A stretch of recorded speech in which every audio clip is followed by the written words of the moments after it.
बच्चों देखो, ज्ञान बढ़ाओ, पढ़ते जाओ, बढ़ते जाओ। शिक्षा दर्शन। जी हाँ, पढ़ाई के साथ मस्ती भी। यह शिक्षा विभाग राजस्थान सरकार द्वारा बच्चों को टीवी के माध्यम से पढ़ाई का अपना एक अनूठा रोचक कार्यक्रम है। डीडी राजस्थान के अलावा अन्य 13 नेटवर्क चैनल पर एक साथ प्रसारित किया जा रहा है, जिसका नाम है शिक्षा दर्शन। इसके अंतर्गत आप कक्षा 1 से 12 तक वीडियो के माध्यम से अध्ययन कर सकते हैं। इस कार्यक्रम से आपको घर बैठे 5 दिन सभी विषयों की विषय वस्तु अत्यंत रोचक तरीके से समझाई जाएगी तथा शनिवार को विभिन्न क्षेत्रों की जानकारी आपको दी जाएगी। यह 3.25 घंटे चलने वाला कार्यक्रम है। राजस्थान राज्य शैक्षिक अनुसंधान एवं प्रशिक्षण परिषद उदयपुर के तत्वावधान में तैयार किया गया है। यह कार्यक्रम इस प्रकार रहेगा: कक्षा 9 से 10 दोपहर 12:30 से 1:30 बजे तक, कक्षा 11 से 12 1:30 बजे से 2:30 बजे तक व कक्षा 1 से 8 तक का कार्यक्रम 3 बजे से 4:15 तक रहेगा। नमस्कार बच्चों, राजस्थान सरकार के शिक्षा दर्शन कार्यक्रम में आप सभी का स्वागत है। बच्चों, शिक्षा दर्शन कार्यक्रम में हम वीडियो के माध्यम से पढ़ाई कर रहे हैं और वीडियो के माध्यम से पढ़ाई करने में एक अलग ही मज़ा आता है। विषय वस्तु बहुत अच्छे से समझ आ जाती है और सारे डाउट भी हमारे क्लियर हो जाते हैं। तो बच्चों, आज हम वीडियो के माध्यम से कक्षा 6 से 8 में विज्ञान विषय का अध्ययन करेंगे। आज हम कक्षा 6 की विज्ञान में पढ़ेंगे गणित एवं दूरी का मापन, और कक्षा 7 में विज्ञान विषय में आज हम भौतिक परिवर्तन की जानकारी लेंगे, इसके उदाहरण भी देखेंगे। इसके बाद कक्षा 8 में आज हम विज्ञान में पौधों एवं जंतुओं का संरक्षण कैसे किया जाता है, इसकी जानकारी लेकर के घर्षण को पढ़ेंगे। हमारे दैनिक जीवन में घर्षण किन किन चीज़ों में हमें दिखाई देता है, इसकी जानकारी भी आज हम लेंगे। तो बच्चों, विज्ञान विषय पढ़ना है, अपनी कॉपी और पेन खोल लीजिए और साथ ही मुख्य बातों को लिखते जाइए। जो भी उदाहरण आपको दिया जाता है उसको भी लिखिए। परीक्षा में जब भी प्रश्न आता है विज्ञान में, तो उदाहरण के साथ लिखने पर आपको अच्छे से नंबर मिल जाते हैं। तो बच्चों, शुरू करते हैं आज का पाठ। आइए।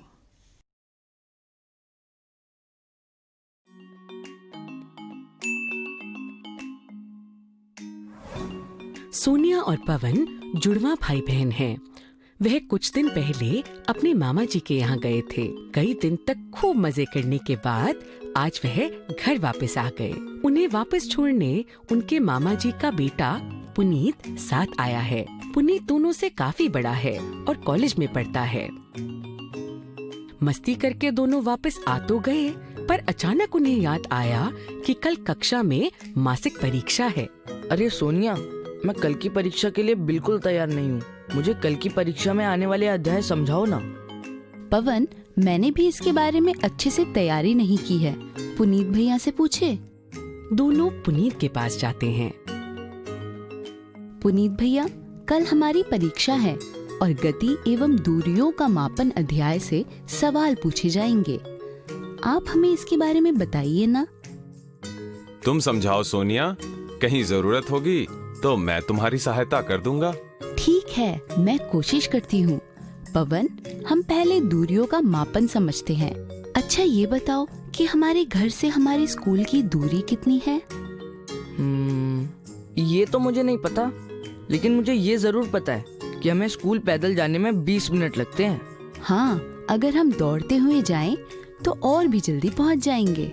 साइकिल से तो और भी कम समय लगेगा।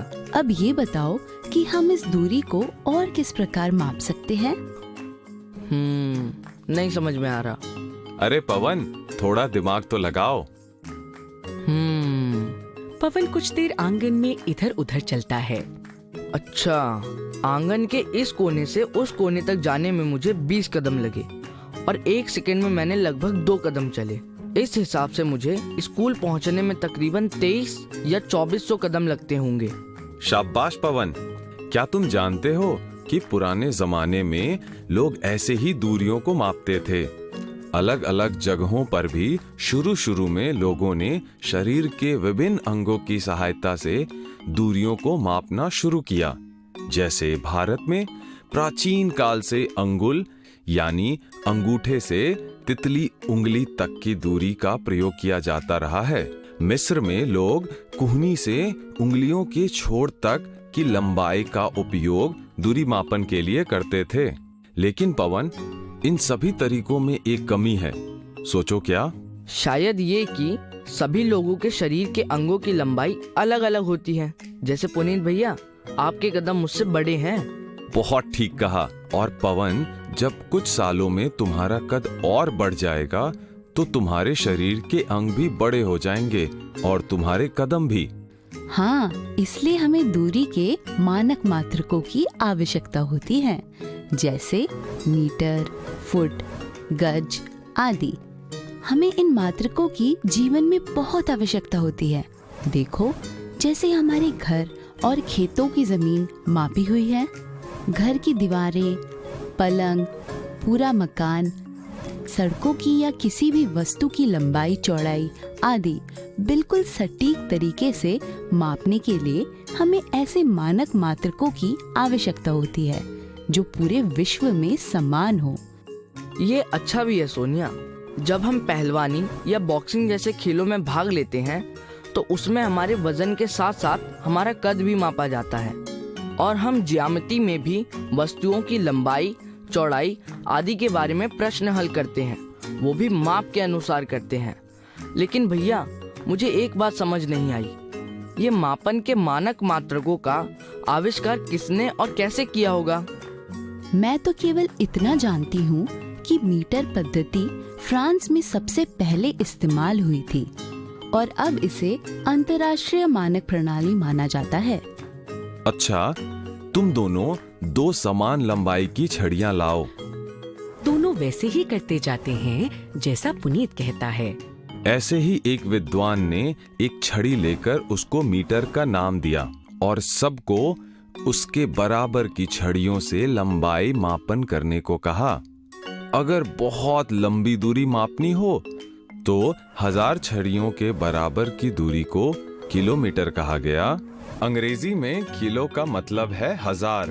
और छोटी दूरी मापनी हो तो? उसके लिए तुम अगर मीटर वाली छड़ी पर 10 बराबर हिस्सों का निशान लगाओ और फिर 10वें हिस्से में फिर से 10 बराबर निशान लगाओगे तो वो सेंटीमीटर को दर्शाएगा, जिसे हम छोटी दूरियों या चीजों के मापने के लिए इस्तेमाल करते हैं।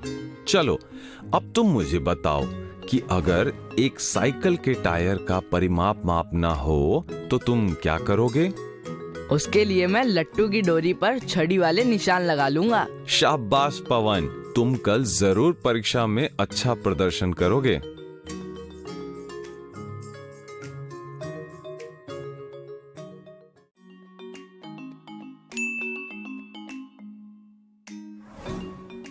पिछले भाग में पवन, सोनिया एवं पुनीत भैया ने दूरियों के मापन पर चर्चा की थी। इस भाग में तीनों गति के मापन पर चर्चा जारी रखेंगे। पवन, अब तुम्हें गति के प्रकार एवं गति के मापन के बारे में जानना चाहिए। अच्छा बताओ, तुम्हें वाहनों के विकास के बारे में क्या जानकारी है? मुझे मालूम है कि हजारों सालों पहले जब पहिए का आविष्कार हुआ तो इससे इंसानों के जीवन में बहुत परिवर्तन आए। पहिए के अलावा नाव के आविष्कार ने भी बहुत प्रभाव डाला। नाव के कारण पानी के आसपास बसी दुनिया की खोज करना आसान हो गया। पता है, हवाई जहाज से पहले लोग समुद्र में जहाजों से लंबी यात्रा किया करते थे। नाव की सवारी मुझे बहुत पसंद है। कितने आराम से चलती है। पानी में सड़क जैसा घर्षण नहीं होता है ना? हाँ, लेकिन घर्षण आवश्यक भी होता है। नहीं तो हम चल भी नहीं पाएंगे और आम सतह पर भी फिसलने लगेंगे। जैसे कि फर्श पर तेल या साबुन गिरा हो तब फिसलते हैं। हाँ, इसीलिए घर्षण संतुलन में होना चाहिए। बहुत ज्यादा या बहुत कम होगा तो भी चलना मुश्किल होगा। नाव और पहियों के आविष्कार के बाद धीरे धीरे वाहनों का विकास होता गया और अब तो हवाई जहाज तक बन चुके हैं। लेकिन मुझे समझ नहीं आया इसका हमारे अध्याय से क्या संबंध है। संबंध है? अच्छा सोनिया, तुम कैसे बताओगी कि कोई वस्तु गति में है? नहीं पता। अच्छा, उस कुत्ते को देखो। पहले वो उस दीवार के पास था, अब उस गाड़ी के पास है। हाँ तो? जब किसी वस्तु या जीव का स्थान समय के साथ बदलता है तो इसका अर्थ हुआ कि वह वस्तु या जीव गतिशील है। पर पुनीत भैया, हम इसे मापेंगे कैसे? अगर हम समय की एक मानक इकाई जैसे 1 मिनट लें तो स्थानों की दूरी में 1 मिनट में जितना ज्यादा परिवर्तन होगा उसकी गति भी उतनी ही ज्यादा होगी। जैसे एक कार 1 मिनट में एक साइकिल से ज्यादा दूरी तय कर सकती है। इसका अर्थ हुआ कि कार साइकिल से ज्यादा तेज गति से चल सकती है। भैया, क्या गति का भी मापन मात्रक होता है? हाँ, अगर कोई कार 1 घंटे में 50 किलोमीटर चलती है तो उसकी गति हुई 50 किलोमीटर प्रति घंटा। तो यहाँ मानक माप है किलोमीटर प्रति घंटा। अरे वाह, समझ गया। पवन, मैंने पढ़ा है कि गति भी कई प्रकार की होती है, जैसे वर्तुल गति, आवर्ती गति आदि। कोई उदाहरण देकर समझाओ। वर्तुल गति का उदाहरण लेते हैं। इसका उदाहरण है एक घूमता हुआ लट्टू। एक ही जगह लट्टू घूर्णन करता रह सकता है, तब वह अपना स्थान नहीं बदलता, लेकिन गति में होता है। लेकिन भैया, अगर लट्टू स्थान नहीं बदलता तो वह गति में कैसे हुआ? पवन, पूरा लट्टू अपनी जगह नहीं बदलता, किंतु अगर तुम लट्टू पर मार्कर से एक निशान लगा दो तो तुम देखोगे कि वो निशान अपना स्थान बदलता है और बार बार घूमकर अपनी जगह वापस आ जाता है। घड़ी की सुइयां, पंखा आदि भी इनके उदाहरण हैं। और सोचकर देखो, हमारी धरती भी तो वर्तुल गति में है। इसी वजह से दिन और रात होते हैं। भैया, मुझे ये तो समझ आ गया, लेकिन अब मुझे एक और सवाल सूझ रहा है। वो ये कि धरती तो सूरज के चारों ओर भी चक्कर लगाती है और लट्टू भी घूमता घूमता इधर उधर जा सकता है। तो क्या इसका अर्थ ये हुआ कि कोई वस्तु एक समय पर एक से ज्यादा प्रकार की गति में हो सकती है? अरे वाह पवन, और हाँ, तुमने सही समझा। एक वस्तु एक से अधिक प्रकार की गति में हो सकती है। जैसे कार का टायर आगे भी बढ़ता है और घूमता भी है। तुम लोग खुद भी घूमते हुए इधर उधर बढ़ सकते हो। पवन, जैसे सीधी गति को मीटर या किलोमीटर प्रति मिनट या प्रति घंटा आदि में मापा जाता है, वर्तुल गति को चक्कर प्रति मिनट में मापा जा सकता है। वर्तुल गति के अलावा गति का एक प्रकार है आवर्ती गति। इसका उदाहरण है आगे पीछे आवर्ती करने वाला झूला। इसे हम आवर्ती प्रति मिनट या प्रति घंटा आदि में माप सकते हैं। इसके अलावा आवर्ती गति के कुछ और उदाहरण हैं। कपड़े सिलने वाली मशीन और ये स्प्रिंग का खिलौना जो कि आवर्ती करता है। मुझे अच्छे से समझ आ गया। शुक्रिया भैया, शुक्रिया सोनिया। अब मैं कल बिना चिंता के स्कूल जाकर परीक्षा दे सकता हूँ। और अब पढ़ाई की बात खत्म करते हैं और कुछ खेलने चलते हैं।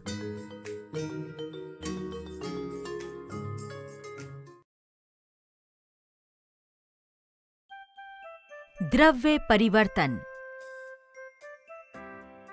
इस वीडियो के उद्देश्य हैं: क. समझना है कि क्रिस्टलीकरण की प्रक्रिया क्या है। ख. समझना है कि लोहे में जंग लगने की प्रक्रिया क्या है। बच्चों, आपने पिछले वीडियो में रासायनिक परिवर्तन और उससे संबंधित कई उदाहरण देखे थे। रासायनिक परिवर्तन स्थायी होते हैं और भौतिक परिवर्तन अस्थायी होते हैं। इस वीडियो में क्रिस्टलीकरण और लोहे में जंग लगने की प्रक्रिया के बारे में जानेंगे। आइए हम फिर रमा और बाबू के पास चलते हैं और इन दो प्रक्रियाओं के बारे में जानते हैं। बाबू, आज हमने पाठशाला में बहुत काम किया। हमारे कक्षा के कुछ छात्र विज्ञान प्रदर्शनी में भाग ले रहे हैं। हमें एक प्रयोग दिखाना पड़ेगा। मैं सोच रही हूँ कि मैं कौन सा प्रयोग दिखाऊं? प्रयोग? हाँ, प्रयोग से कुछ याद आया। दीदी, पता है आज हमारे विज्ञान की कक्षा में मास्टर जी ने क्रिस्टलीकरण के बारे में बताया था और उन्होंने हमें एक प्रयोग भी दिखाया था। मैंने भी तुम्हें 2 तरह के परिवर्तनों के बारे में बताया था। हाँ दीदी, मुझे पता है कि क्रिस्टलीकरण एक भौतिक परिवर्तन है। आज मास्टर जी ने समझाया था। बाबू, कौन सा प्रयोग किया था मास्टर जी ने?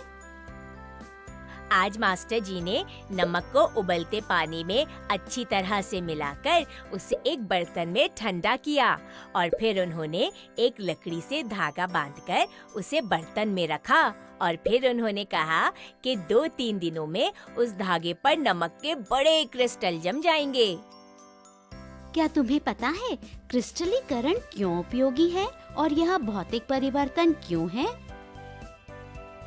दीदी, मास्टर जी ने समझाया कि प्राकृतिक या कृत्रिम विधि से ठोस क्रिस्टल बनाने की क्रिया को क्रिस्टलीकरण कहते हैं।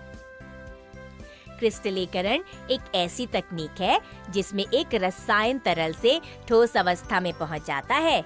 इस तकनीक से निकली ठोस वस्तु की क्रिस्टलीय संरचना होती है। क्रिस्टलीकरण का उपयोग ठोस वस्तुओं को शुद्ध करने के लिए किया जाता है। और हाँ, ये भौतिक परिवर्तन इसलिए है क्योंकि पदार्थ आसानी से अपने मूल रूप में आ सकता है। सही कहा। क्रिस्टलीकरण का एक उदाहरण नमक का शुद्धिकरण है। क्रिस्टलीकरण से समुद्र जल में जो अशुद्ध नमक के क्रिस्टल होते हैं, उनका शुद्धिकरण किया जाता है और बड़े क्रिस्टलों में परिवर्तित किया जाता है। अच्छा, क्या आप किसी अन्य क्रिस्टलीकरण प्रक्रिया के बारे में सोच सकते हैं जो मानव को फायदा पहुंचाती है? विज्ञान में कितना सीखने को मिलता है। हाँ, तुमने ठीक कहा दीदी। ये क्या, इस हैंडपंप को यहाँ से ये कर्मचारी क्यों हटा रहे हैं? चलो दीदी देखते हैं। भैया, आप इस हैंडपंप को यहाँ से क्यों हटा रहे हो? इस हैंडपंप को जंग लग गया है। हमारे लिए बेकार हो गया है। इससे पानी नहीं निकल रहा है। दूसरा हैंडपंप लगाना पड़ेगा। अच्छा, जंग क्या होता है? मुझे इसके बारे में कुछ जानकारी है, पर मैं और जानना चाहूँगा। देखो, यहाँ भूरे रंग की परत देख रहे हो? इसे जंग कहते हैं। इस वजह से ये पंप खराब हो गया। हाँ, देख रहा हूँ। ऐसी परत तो मैंने हमारे घर के लोहे के दरवाजे पर भी देखी थी, पर उसको पिताजी ने क्यों नहीं निकाला? बाबू, चलो हम घर की तरफ चलते हुए बात करते हैं। मैं इस प्रक्रिया के बारे में तुम्हें बताऊंगी। ठीक है दीदी। बाबू, कुछ दिन पहले मैंने तुम्हें रासायनिक परिवर्तन के बारे में समझाया था। क्या तुम्हें याद है? अरे हाँ हाँ, याद है दीदी। तुमने कहा था कि ये परिवर्तन स्थायी है, इसे बदल नहीं सकते और परिवर्तन के बाद एक नया पदार्थ बनता है। वाह, तुम्हें तो सब याद है। जंग लगना भी एक अनुपयोगी रासायनिक परिवर्तन है। लोहे की वस्तु को जब हम खुले में रखते हैं तो भूरे रंग की परत जम जाती है, जिसे जंग कहते हैं। यह लोहे की चीज को खराब कर देता है। दीदी, घर आ गया। तुम इधर बैठो, मैं एक कागज पर लिखकर समझाती हूँ। सभी परिवर्तनों के लिए कुछ परिस्थितियों की आवश्यकता होती है। दीदी, जंग कैसे लगता है? जंग लगने के लिए हवा में नमी की जरूरत होती है। लोहा हवा में मौजूद ऑक्सीजन और पानी से मिलकर एक रासायनिक परिवर्तन करता है, जिसके कारण जंग बनता है। लोहे के एटम, वस्तु के सबसे छोटे कण, पानी और ऑक्सीजन से मिलकर एक नया पदार्थ बनाते हैं, जिसे आयरन ऑक्साइड कहते हैं। सामान्य भाषा में इसे जंग कहते हैं।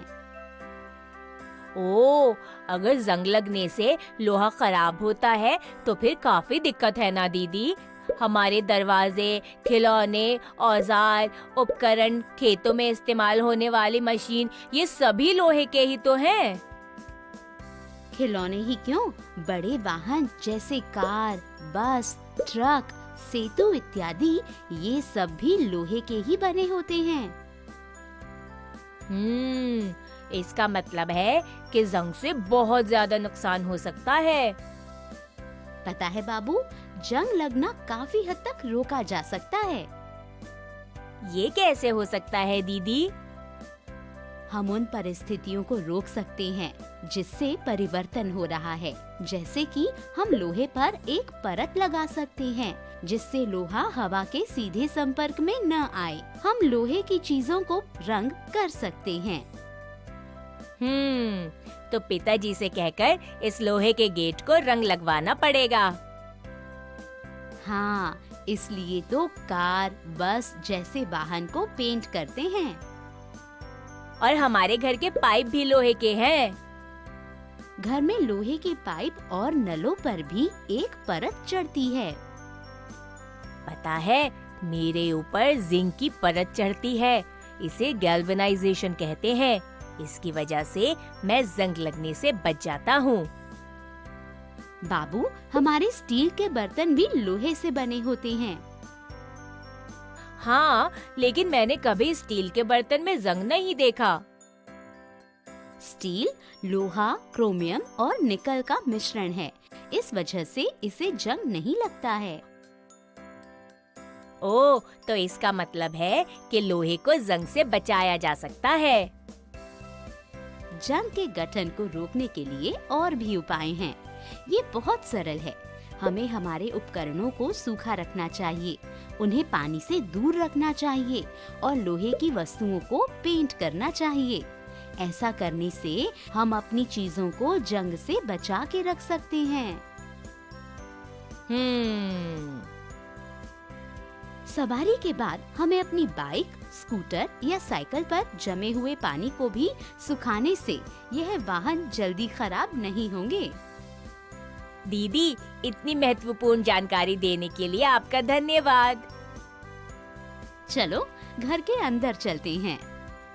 बच्चों, इस वीडियो में हमने जंग लगने और क्रिस्टलीकरण के बारे में सीखा है। फिर मिलेंगे।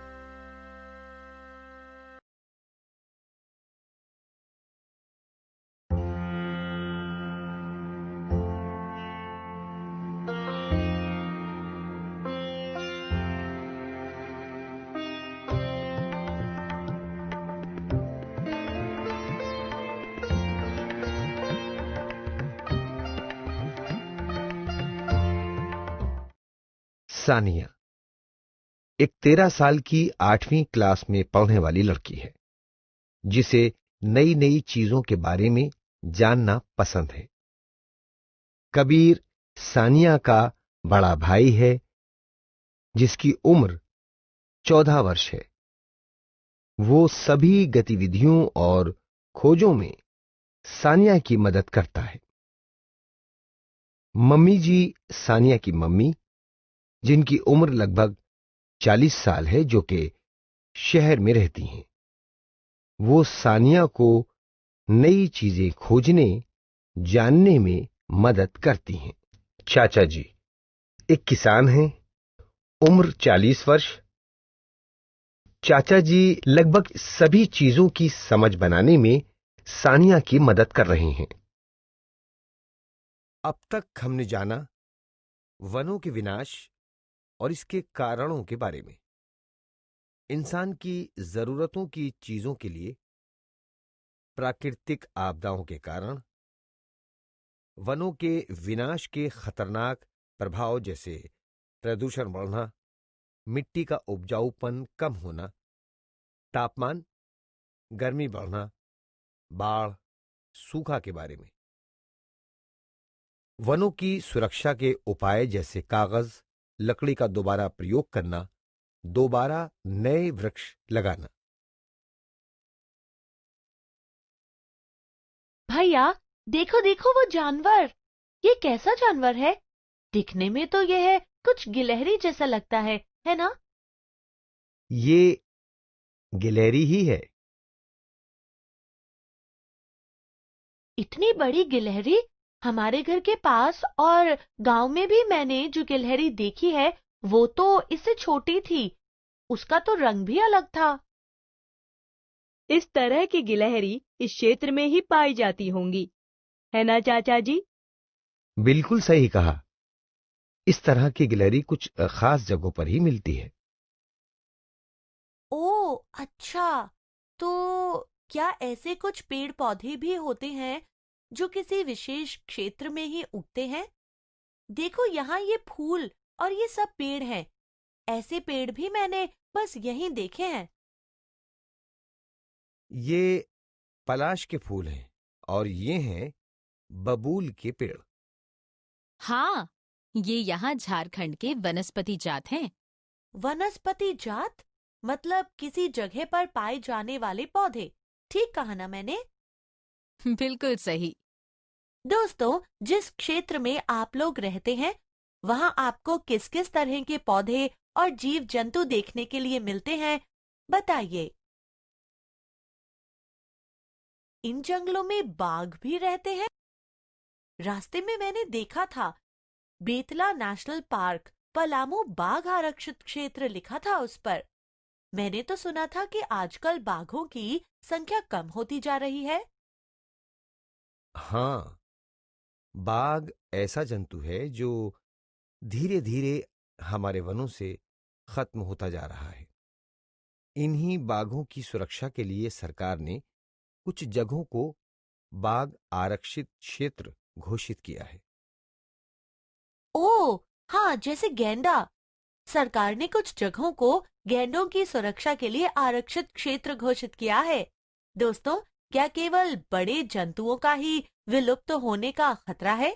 क्या कुछ और भी जंतु हैं जो संकट में हैं? क्या लगता है आपको?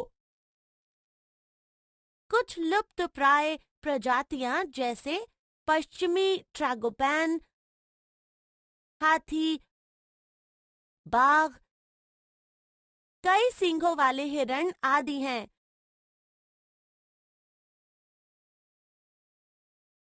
यह जानकर अच्छा लगा कि इन जंतुओं की रक्षा के लिए सरकार भी इतना कुछ करती है। तुम्हें क्या लगता है, इन जंतुओं का संरक्षण क्यों जरूरी है?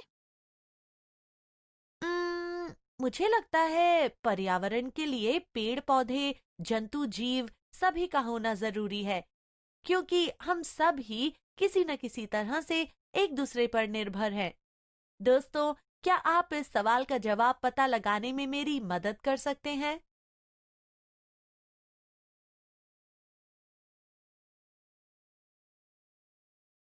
सानिया, क्या तुम कुछ और भी जीवों के नाम जानती हो जो संकट में हैं?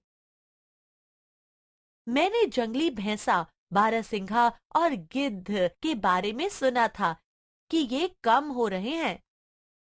दोस्तों, क्या आप किसी संकटग्रस्त प्रजाति का नाम जानते हैं? बताइए।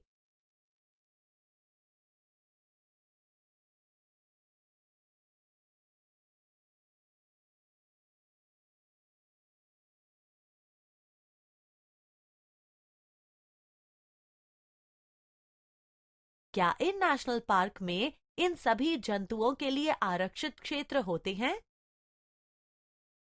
असल में वह जैव मंडल आरक्षित क्षेत्र होते हैं। यह वनस्पतियों, जीवों, भूवैज्ञानिक के लिए संरक्षित क्षेत्र है जो संरक्षण के उद्देश्यों के लिए आरक्षित और प्रबंधित है और अध्ययन या अनुसंधान के लिए विशेष अवसर प्रदान करता है। किसी जैव मंडल आरक्षित क्षेत्र में कई अन्य संरक्षित क्षेत्र भी हो सकते हैं। देखो ये तस्वीरें मध्य प्रदेश के पंचमढ़ी जैव मंडल आरक्षित क्षेत्र की है। हाँ, लेकिन क्या उन जानवरों को वैसा वातावरण मिल पाता होगा जैसा उन्हें जंगल में मिल सकता है? सोचो। वहां उन्हें जंगलों जैसा वातावरण नहीं मिल पाता होगा, ना ही वे अपने पिंजरों से बाहर स्वतंत्र घूम सकते हैं। तभी तो वनों में वन्य जीव अभयारण्य बनाए हैं, जिससे सभी जीव जंतुओं को अपना स्वतंत्र घर मिल सके और वे अपने प्राकृतिक परिवेश में सुरक्षित रह सके। आखिर पृथ्वी पर अपने तरीके से रहने का सभी जीव जंतुओं को भी उतना ही अधिकार है जितना हम इंसानों को है ना? दोस्तों, तो क्या आपके राज्य में कोई जैव मंडल आरक्षित क्षेत्र, नेशनल पार्क या वन्य जंतु अभयारण्य है? भैया, वो देखो, इस नदी में ये कितने सारे पक्षी हैं। मैंने ऐसे पक्षी पहले कभी नहीं देखे थे। तुम्हें पता है, ये पक्षी दुनिया के दूसरे हिस्सों से उड़कर यहां आए हैं। ओह, ये तो प्रवासी पक्षी हुए ना फिर? मैंने कक्षा 7वीं में प्रवासी पक्षियों के बारे में पढ़ा था। दोस्तों, क्या आप बता सकते हैं कि यह पक्षी दूसरी जगहों पर क्यों जाते हैं? मुझे लगता है आप सब भी इसके बारे में जानते होंगे, तो बताइए। सारांश: आज हमने जाना किसी क्षेत्र में पाए जाने वाले पौधे और जंतुओं के बारे में, विशेष क्षेत्रीय पेड़, पौधे और जीव जंतु के बारे में, संकटग्रस्त जंतुओं के बारे में, वनों व जीवों के संरक्षण के लिए सरकार ने कई योजनाएं, कार्यक्रम तथा क्षेत्र बनाए हैं, जैसे जैव मंडल आरक्षित क्षेत्र, वन्य जीव अभयारण्य, नेशनल पार्क यानी राष्ट्रीय उद्यान। एक क्षेत्र से दूसरे क्षेत्र में जाने वाले प्रवासी पक्षी के बारे में।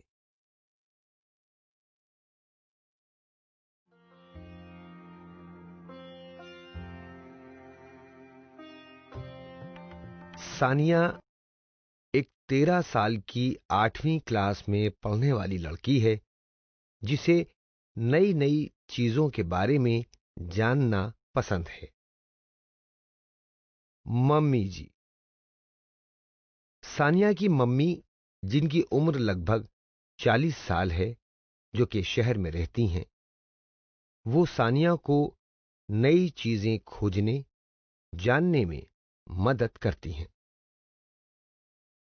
कबीर सानिया का बड़ा भाई, जिसकी उम्र 14 साल है, वो 9वीं क्लास में पढ़ता है और सानिया को नई नई चीजें समझने में मदद करता है। भैया, क्या तुम थोड़ा पाउडर डाल सकते हो कैरम बोर्ड पर? कैरम की गिट्टी आसानी से नहीं चल रही। लो, डाल दिया। अब चलो सानिया। धन्यवाद भैया। तुम जानते हो, मुझे आश्चर्य हो रहा है कि क्या ये जादू नहीं है कि जब पाउडर को कैरम बोर्ड पर डाला जाए तो गिट्टियां आसानी से चलने लगती हैं। जादू? ये घर्षण है, जादू नहीं पागल। घर्षण? मुझे याद है ये शब्द कोई और भी इस्तेमाल कर रहा था, लेकिन कौन? जब तुम एक बॉल को लात मारती हो तो वो बॉल कुछ दूर जाकर रुक जाती है ना? ओह, हाँ। हाँ, यह घर्षण की वजह से होता है। घर्षण बल का ही एक प्रारूप है। जब दो वस्तुएं संपर्क में आती हैं और एक वस्तु दूसरे के विरुद्ध रगड़ती है, तो घर्षण बल इस रगड़ने की क्रिया को रोकने की कोशिश करता है। समझी? ओह, इसका मतलब ये है कि कुछ भी गति में हो तो उसमें कुछ घर्षण भी जुड़ा होता है। जब मैं अपनी कुर्सी को पीछे खींचती हूँ खड़े होने के लिए तो उसमें भी घर्षण कार्य करता है। हाँ, जरूर। दोस्तों, है ना दिलचस्प बात? चलिए कुछ उदाहरण ढूंढे जहां घर्षण देखने को मिलता है। सानिया और कबीर अपना कमरा ठीक कर रहे हैं। वह मेज को दूर तक धकेलने की कोशिश कर रहे हैं, लेकिन ऐसा करना मुश्किल हो रहा है क्योंकि मेज बहुत भारी है। ओह, ये मेज बहुत भारी है। रुको, हम एक प्लास्टिक की चादर इस मेज के नीचे डालते हैं, जिससे इसे खिसकाने में आसानी हो। और आपको कैसे लगता है कि इससे मदद मिलेगी? अपने आप अनुमान लगाओ। ओह, घर्षण है। ये वह बल है जो मेज की गति का विरोध कर रहा है। लेकिन फिसलने वाली प्लास्टिक की चादरें घर्षण को कैसे कम करेगी? दोस्तों, क्या आप मुझे यह अनुमान लगाने में मदद कर सकते हैं कि ऐसा कैसे होगा? क्या आप अपनी किताब में देखकर कारण की पहचान करने में मेरी मदद कर सकते हैं? रसोई की फर्श पर कुछ तेल बिखरा हुआ है। सानिया और कबीर के रसोई में आते ही मम्मी उसे साफ कर रही हैं। ध्यान से बच्चों, तुम फिसल सकते हो। सानिया, चलो मम्मी की मदद करें। जरूर। आदर्श रूप से घर्षण हमें गिरने से बचाता है। हाँ। लेकिन कुछ कारक हैं जो घर्षण को कम करते हैं, जैसे कि इस मामले में फर्श पर तेल की चिकनाई। स्नेहन घर्षण को कम करता है, जिसका मतलब है कि कम घर्षण के कारण आप इस तेल पर फिसल सकते हैं। हाँ, इसीलिए यहाँ पर अधिक संभावना है फिसलने की। हमारे बिना गिरे चल पाने के लिए घर्षण कितनी आवश्यक चीज है। दोस्तों, आइए हम एक गतिविधि करें कि घर्षण को कैसे कम किया जा सकता है। आपको चाहिए 5 पेंसिल, समान आकार और समान वजन के 2 डिब्बे। पेंसिल को एक मेज पर समानांतर रखें, एक डिब्बे को इन पेंसिलों पर रखें और दूसरे डिब्बे को सीधे टेबल पर रखें।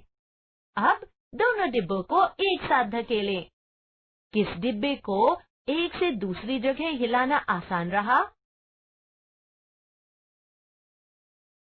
सानिया, मम्मी और कबीर टीवी पर रॉकेट की लॉन्चिंग देख रही हैं।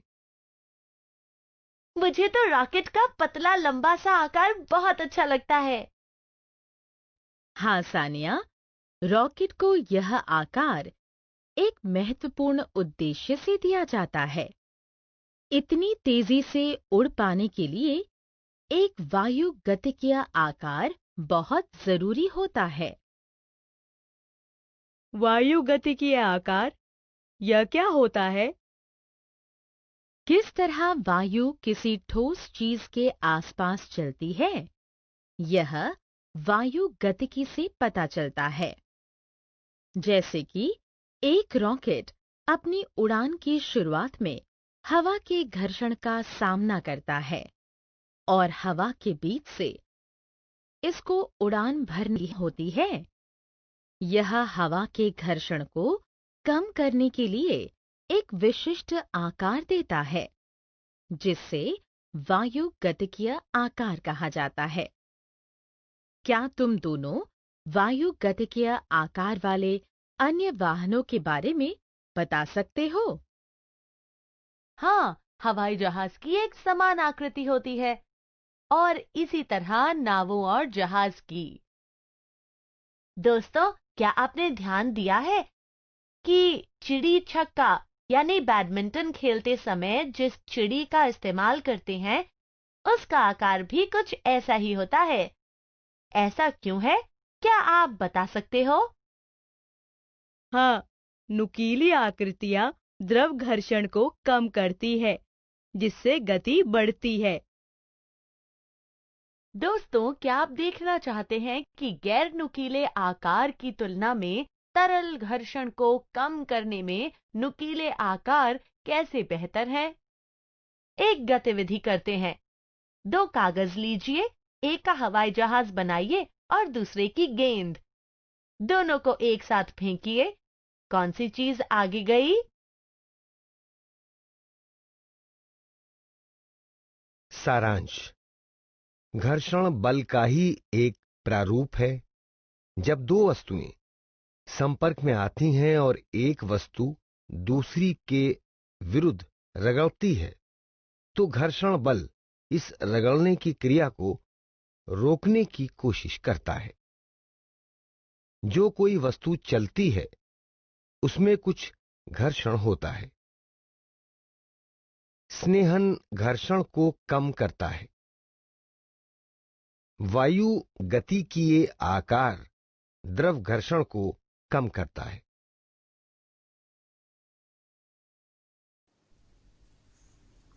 हेलो बच्चों, करो ना, करो ना।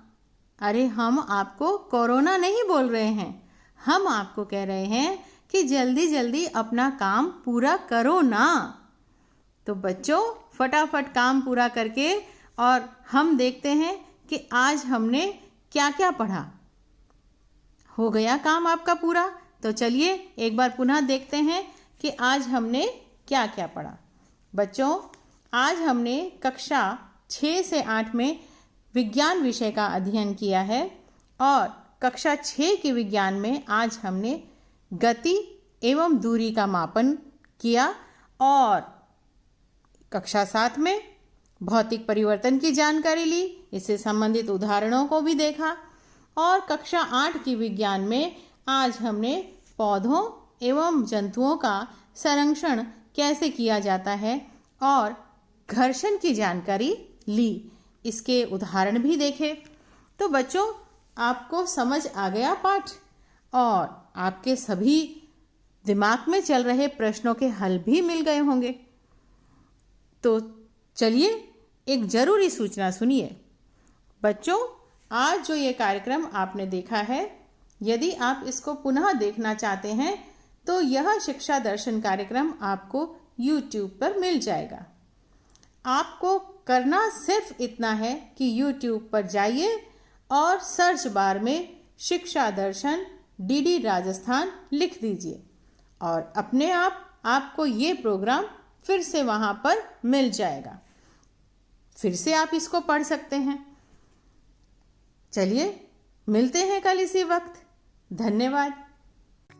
बच्चों, आपको यह कार्यक्रम कैसा लगा? अपना सुझाव अवश्य दें। इस कार्यक्रम से संबंधित आपके मन में यदि कुछ सुझाव आता है या किसी भी तरह की शंका आपके मन में है तो आप हमें ईमेल एड्रेस पर भेज सकते हैं। हमारा ईमेल एड्रेस है शिक्षादर्शन rajasthan@gmail.com। धन्यवाद।